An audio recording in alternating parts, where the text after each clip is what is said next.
राधे राधे दोस्तों, आज हम देवी भागवत का पाठ करेंगे। ऋषिगण तथा सूत जी के संवाद में देवी भागवत की महिमा का वर्णन। ऋषिगण बोले, हे सूत जी, भगवान विष्णु के अवतार की पावन कथा तथा भगवान शंकर का दिव्य चरित्र सुनने का सुअवसर हमें मिल चुका। अब हमें वह कथा सुनने की इच्छा है जिसमें भगवती जगदम्बिका की मंगलमयी कीर्ति गाई गई है। सूत जी कहते हैं, ऋषियों, तुम बड़े भाग्यशाली हो। जगत के कल्याण करने की इच्छा से तुमने यह बहुत उत्तम बात पूछी। अतः संपूर्ण शास्त्रों का जो सार रूप है वह प्रसंग विशद रूप से तुम्हारे सामने मैं उपस्थित करता हूँ। व्यास जी भगवान विष्णु के अंश हैं।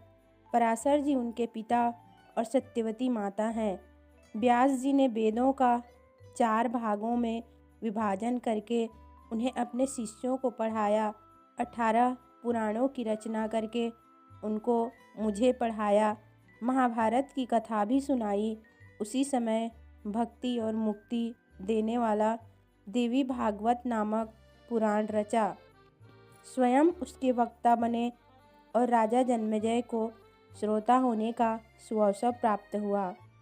पूर्व समय की बात है।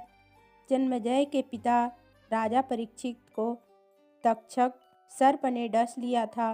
उनकी दुर्गति निवारण के लिए जन्मेजय ने देवी भागवत सुना। वेद व्यास जी के मुखारविंद से 9 दिनों में इसकी श्रवण विधि संपन्न की। वे त्रिलोक जननी भगवती आद्याशक्ति का विधि पूर्वक पूजन करते थे। नवाह यज्ञ समाप्त होने पर उसी क्षण महाराज परीक्षित को भगवती का परम धाम प्राप्त हो गया। इस देवी भागवत का मनुष्य सदा श्रवण कर सकते हैं।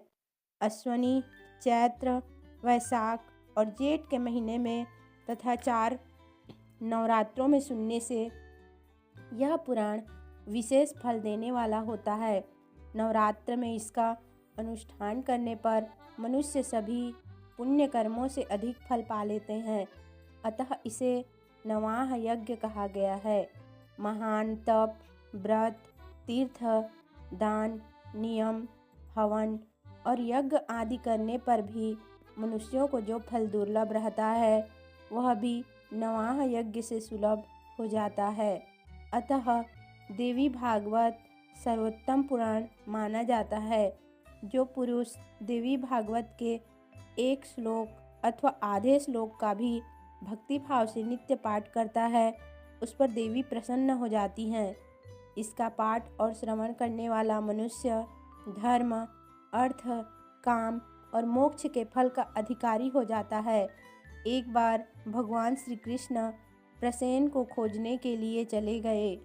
वे बहुत समय तक नहीं लौटे। तब वसुदेव जी ने यह देवी भागवत पुराण सुना। इसके प्रभाव से उन्होंने अपने प्रिय पुत्र श्री कृष्ण को शीघ्र पाकर आनंद लाभ किया था।